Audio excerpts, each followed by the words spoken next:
This is what the Olympic gold medalist Carl Hester has to say on Team NAF. My job in all of this, of course, is to be able to say to the experts, you know, this is what I feel the horse is doing, this is what I would like it to look like, what do you suggest? And I'm lucky to be able to have somebody that I can ask those questions to, because of course they are the experts, they're the people that I have to put my trust in, and the horses. You know, we want to ride on teams, we have to think of safe sport, we know that NAF leads the way in that. I have this really wonderful relationship that I feel is trustworthy, I can ask what I like, and at the end of the day it's how our horses look. And I mean, I think we could safely say that, you know, when you look at the type of horses we have and the covering of muscle and condition that they're in, that things are really working well for us.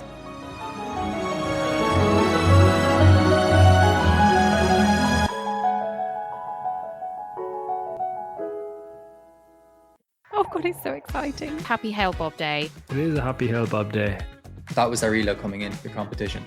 Eventing manager is back. Best show that we have, Alphabetti Spaghetti. Looking forward to seeing quality horses. I mean, you're a bit of an eventing geek just like us.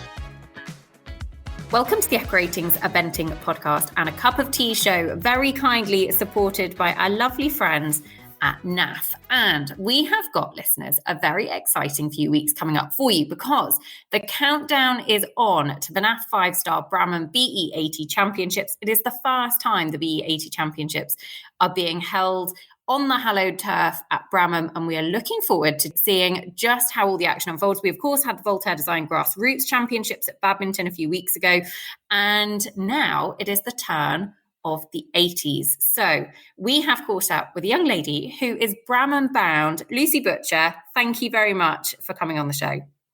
Thank you for having me, Nicole. I'm very excited. It is our absolute pleasure, Lucy. First of all, it is a cup of tea episode, so we should start it in the usual fashion. What are you drinking? Nothing, unfortunately. Oh, what?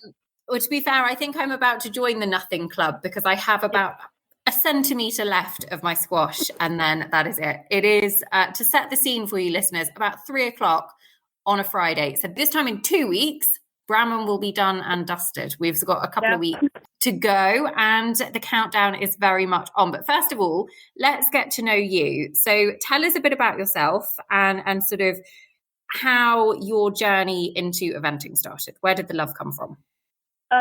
So I'm 20, and so I've been riding probably since maybe I was about 5, but I've only had my own horses since I was maybe 9. I definitely wasn't the type that was thrown on a pony straight away. My mum was actually quite against trying to get me to ride. She rode when she was younger but didn't have horsey parents, and basically decided that it wasn't worth it until I could be old enough to carry a bucket or help. So I did a bit of riding school, but I was never allowed anything of my own until I was 10. I actually ended up with something on loan when I was about 9.5, which I was very, very pleased with, but spent the whole time being thrown off and was completely nervous, never did anything really, barely left the yard with her. And then I had a super 13 too, who really got me into it. I did lots of pony club with him, did all the local pony club one-day events, and he was just phenomenal. So yeah, he got me into the eventing, and then I've just carried on from there really. I had a 14 too, and then a few different horses, some of which that have made me want to give it up. The one I'm taking to Bramham actually would be one of those. But she's turned the corner now. But yeah, she was definitely probably the main culprit that I thought, I'm just not cut out for this actually. I had a really lovely 15-3 who just made me feel like I could do absolutely anything, did lots of hundreds with her. Sadly, she got a bit old and was retired eventually before we could step up to novice, but she was really awesome, made me think I could do absolutely anything. And then I got the one I'm taking to Bramham, Darcy, as a rising 6-year-old. Introduces to Minerva van der Kuldries, because Darcy, as she is known at home. Tell us a bit about her and how, I guess, tell us about the tricky times, because I feel like this could give lots of us hope. We've all been there, listeners, haven't we, where things are not going to plan, and now you're a championship bound. So introduce us to her. So yeah, Minerva van der Kaldry is quite a mouthful. Actually, Nicole, you did a fantastic job of not butchering that, because most I do my best, Lucy. I do my best. Yeah, very good. She is a little 15-3 bay, rather opinionated little bay warm blood. I've had her, like I said, since she was rising 6. She'd done some eventing with a pro, so she'd sort of, I think, always been held together, told what to do, and she just thought that was okay. But she's very lazy. So when sort of, can't think how old I was, maybe 16-year-old me got on, she thought, oh, great, I'll just hang around. And the first season of eventing was very patchy. If you go look at her record, I think we got round 2 cross-country clears at 90. I don't know why I didn't do 80 then. Then lockdown. So then she didn't do much. Then came out of lockdown, thought I'd be in a really good place to do an 100. Again, don't know what I was thinking. Went out, did a few 100s. Thought, oh, can't do this. She was really naughty. Sent her to someone else to ride for a bit, and then she was injured. So then that's where we sort of came back at the 80s. She just learned to love it. She's very lazy. She never really saw the point of any of it, really. The cross country especially, she just sort of thought, well, I just could stay here and not do any of that. She was never like nappy, she'd go out the start box, but she used to just drive by and just go left or right randomly. She did once jump back into the warm-up at Munstead rather than jumping the third last, because she just turned left. So steering used to be a big issue. She just used to turn left. I don't really know. She doesn't seem to do that so much. She just thought she knew best, and you were a lucky passenger at that moment in time. What was the turning point? Because actually it has been, the last sort of 8-9 months that have kind of made this Bramham dream a reality. So what was the turning point? Did she literally just fall in love with it? And if so, how did you make that happen? What was the magic? I think the turning point probably was, so she got injured back end of 2020, just as I'd started Gap Year 1, which was all designed around going to New Zealand, then coming back to do the event season. Well, the COVID. New Zealand happened, COVID, and the event season with a horse with a minor tendon injury wasn't really going anywhere either. So we were in a very lucky position that we could go find a second one. And that is Noddy, who is not going to Bramham, but he taught me to ride in a very different way. And then I think when I got back on her, I'd had this big break, hadn't jumped her in months. And just ever since she's come back from that injury, we rehabbed her a long way, really got her strong, fit, and she now just haven't really looked back. Every time she's been out since her tendon, she's placed, I think, in literally everything. So she just came out, and I think I was riding her better. She was feeling better. And she worked out that actually it wasn't that hard, and she did enjoy it.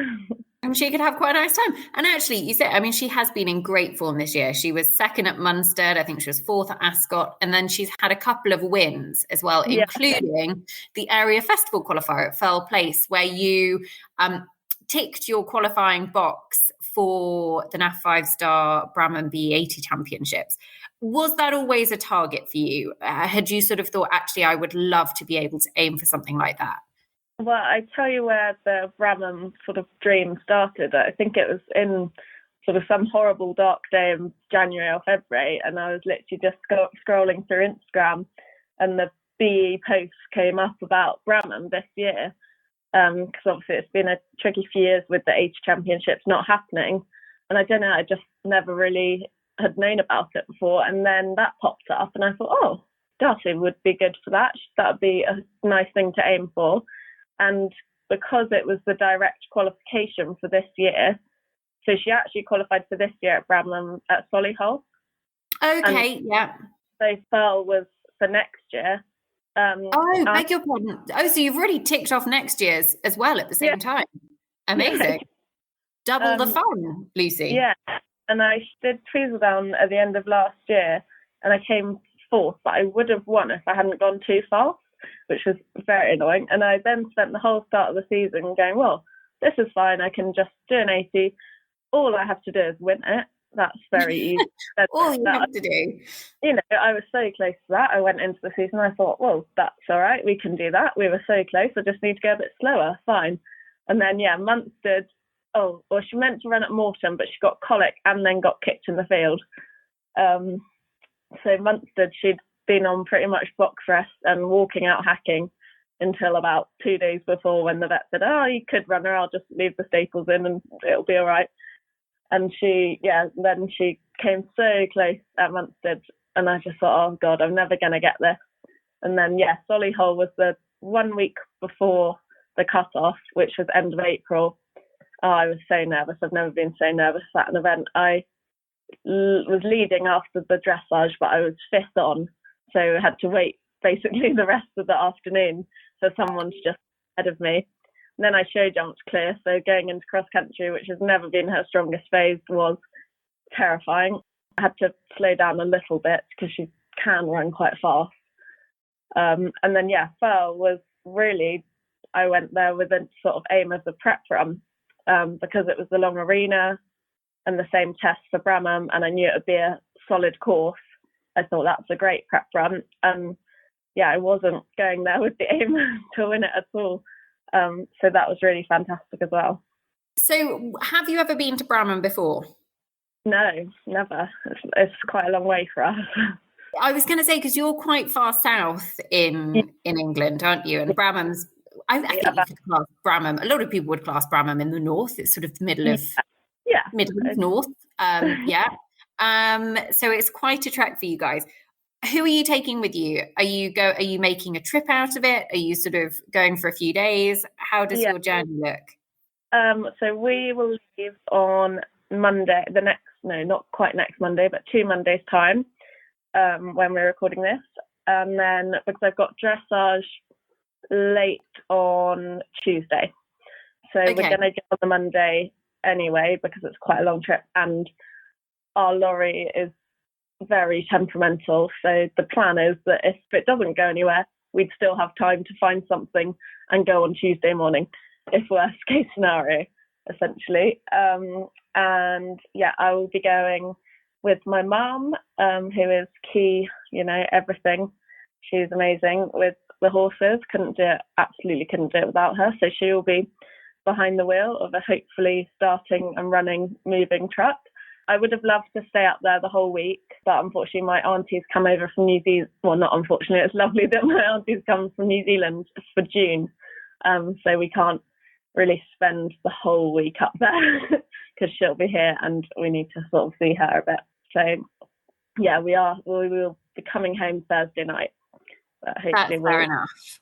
And have you done anything different to your sort of fitness regime with her in the build up to Bramham? Or would she find the fitness side of things quite straightforward? Yeah, probably for an 80 track, she would find the fitness okay. I've sort of made sure I'm keeping on top of it, but she does run quite well normally.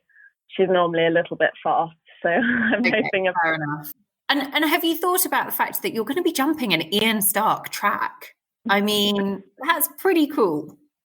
Yeah, no, amazing. I'm so looking forward to being up there, and I'm really actually quite glad we got the Tuesday dressage, because it could have been Tuesday or Wednesday. So now we've got the extra day in the middle just to soak it all up, really. And what are you most looking forward to? What's the bit that really is kind of the carrot at the end of the stick for you? I think it will hopefully be, all things going well, the cross-country round, really. But just generally being up there with all the pros up for the 4-star long. It'll be amazing to be in such a prestigious event with everyone, just not having to do the 4-star.